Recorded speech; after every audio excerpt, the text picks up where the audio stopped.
देश भर से आए सभी किसान, जितने भी मेरे दोस्त और देशवासी देश के कोने कोने से आए हैं किसानों का समर्थन करने, आप सबको सबसे पहले मैं प्रणाम करता हूं और आप सबका शुक्रगुजार हूं, इस मंच का शुक्रगुजार हूं कि दूसरी बार आपने मुझे मौका दिया कि मैं यहां आकर अपनी बात रखूं। यहां इस पावन मंच पर इतने अच्छे लोगों के साथ, आंदोलन जीवियों के साथ मुझे रूबरू होने का मौका मिला है। आप सबके साथ मेरा एक राब्ता बना है, इसके लिए मैं तहे दिल से आप सबका शुक्रगुजार हूं। टीवी चैनल्स पर अक्सर मुझसे पूछते हैं, मोदी जी के समर्थक अक्सर मुझे टीवी चैनल्स पर पूछते हैं कि यहां पर ये जो आंदोलन चल रहा है, ये जो लंगर की सेवा चल रही है, इसकी फंडिंग कहां से आती है।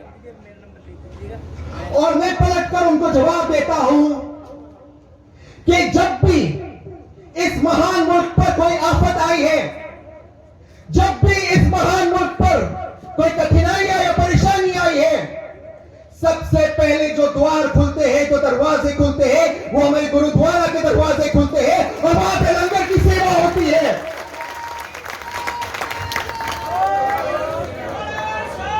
और वहां पर ये देखा नहीं जाता कि जो व्यक्ति खाना खा रहा है वो हिंदू है या मुसलमान है, सिख है या ईसाई है, वो पैसे वाला है या गरीब है, वो भारतीय है या पाकिस्तानी है, सिर्फ ये देखा जाता है कि वो इंसान है। और आज भी इन दोनों लोगों की वजह से इस मुल्क पर बहुत बड़ी आफत आई है, तो यहां पर लंगर की सेवा चालू हो गई है।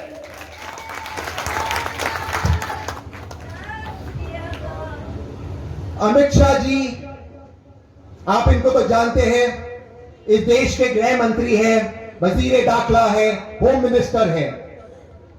मैं पढ़ रहा था भारत सरकार में किसान कौन है, तब मैंने देखा कि इलेक्शन एफिडेविट में अमित शाह जी ने अपने आप को किसान घोषित किया है। फिर टीवी चैनलों पर मुझसे पूछते हैं कि देखिए ये जो मोदी जी ने नया मास्टर स्ट्रोक किया है, ये जो 3 नए कानून लाए हैं, इससे किसानों का फायदा होगा। तो मैं इनको जवाब देता हूं कि जो अमित शाह जी अपने आप को किसान बताते हैं, गुजरात में अगर वो खेती करते थे, खेती करते करते वो आज इस महान देश के गृह मंत्री बन गए, उनके सपुत्र क्रिकेट बोर्ड में बैठे, तो पुराने कानून तो अच्छे हैं, हमें वही कानून दे दो, नए कानून क्यों बना रहे हो। इसका कोई उत्तर नहीं देता। यहां कह रही थी मेरी दोस्त लहर कि कभी कभी जो लोग यहां पर आते हैं उन्हें डराया जाता है। मोदी जी ने यहां पर पुलिस की व्यवस्था की है, यह पुलिस भी हमारी है, हमारे भाई है, ये हमारे लोग हैं। मोदी जी को यह लगता है कि यहां पर जो हम बैठे हैं, हम उनसे डरते हैं, उनकी पुलिस से डरते हैं, उनकी डंडों से डरते हैं, उनकी जेलों से डरते हैं।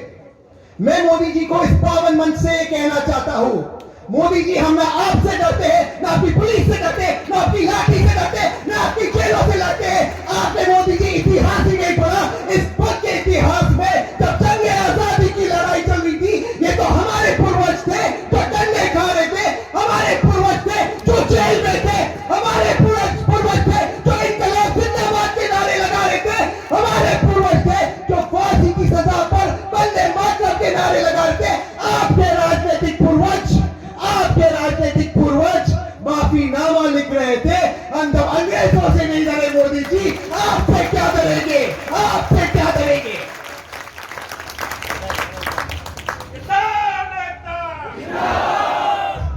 इनकलाब। दोस्तों देखिए, मोदी जी कहते हैं, उन्होंने पार्लियामेंट में भी कहा कि आपको मुझ पर विश्वास होना चाहिए, और सही है, देश के प्रधानमंत्री हैं। हमें उन पर विश्वास होना चाहिए।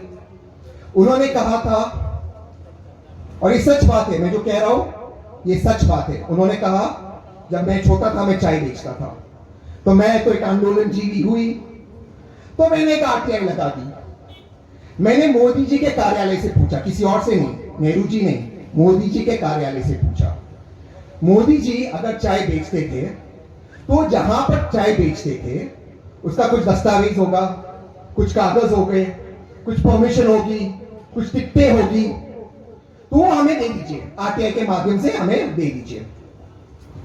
वहां से उत्तर आया, सच बात है, मैंने डाली थी आरटीआई, वहां से उत्तर आया कि ऐसा कोई दस्तावेज नहीं है जो दिखाता था मोदी जी ने चाय बेची, लेकिन दस्तावेज है कि दूसरे लोग चाय बेचते थे उस साल। फिर दूसरा उत्तर आया, बड़ा गजब है, जिस स्टेशन पे मोदी जी ने कहा वो चाय बेचते थे, जिस साल में मोदी जी ने कहा वो चाय बेचते थे, उस साल में वो स्टेशन बना ही नहीं था।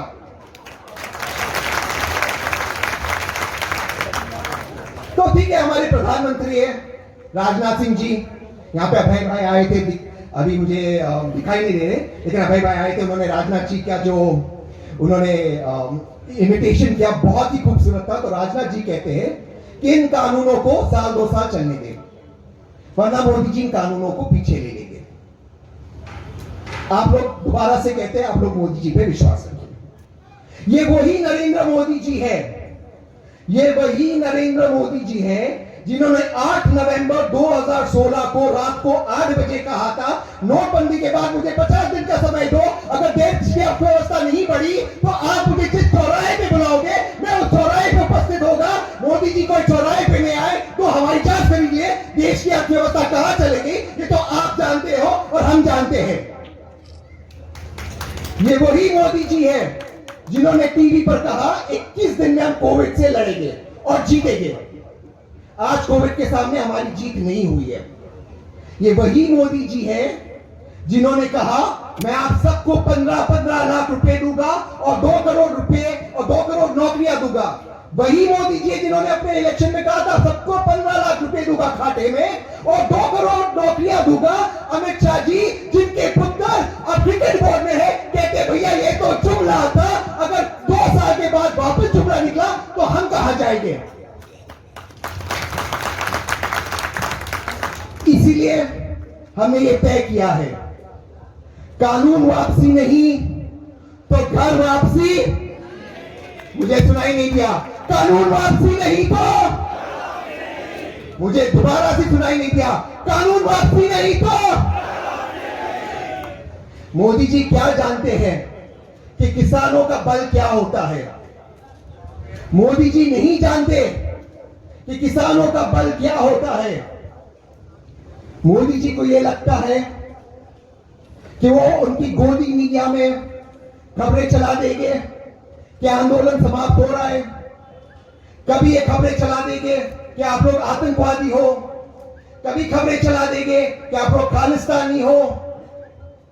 लेकिन मोदी जी इस चीज को भूलते हैं कि अगर आप लोग आतंकवादी हैं, आप लोग खालिस्तानी हैं, आप लोग देशद्रोही हैं, तो मोदी जी फकीर कैसे हुए, इसका जवाब मोदी जी नहीं देते।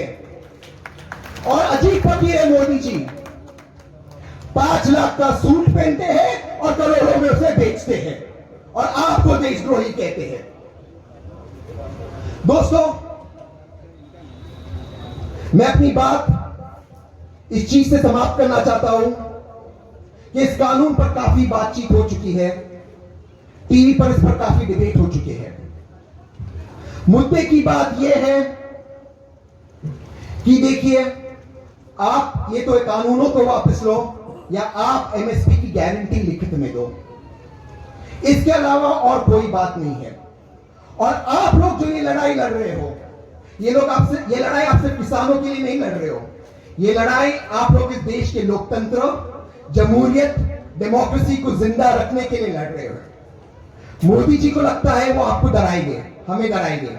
मोदी जी को ये नहीं पता मोदी जी को ये नहीं पता कि हम गांधी के रास्ते पे चलने वाले, हमारे पास अंबेडकर का सुरक्षा चक्र है, हम मोदी जी से कभी नहीं डरने वाले। मोदी जी सावरकर के पीछे चले, हम गांधी के पीछे चलने वाले हैं। क्या भैया पूरे प्रेम इन लाइनों से मैं अपनी बात को खत्म करना चाहता हूं। मुझे लोग कहते हैं आप यहाँ आइए, जैसे नहर ने भी कहा था, मेरी साथी ने कहा था, तो फिर यहां पर आपको लोग डराने की कोशिश करेंगे, लोग समझाने की कोशिश करते हैं। तो इस नज़म से, इस बातों से मैं अपनी बात, इन लाइनों से अपनी बात को समाप्त करना चाहता हूं। कुछ लोग तुम्हें समझाएंगे, कुछ लोग तुम्हें समझाएंगे, वो तुमको ये बताएंगे, सुनिए, कुछ लोग तुम्हें समझाएंगे, वो तुमको ये बताएंगे, जो है वो भी खो सकता है। आप यह आंदोलन में आए, जो है वो खो सकता है। कुछ लोग तुम्हें समझाएंगे, वो तुमको ये बताएंगे, जो है वो भी खो सकता है।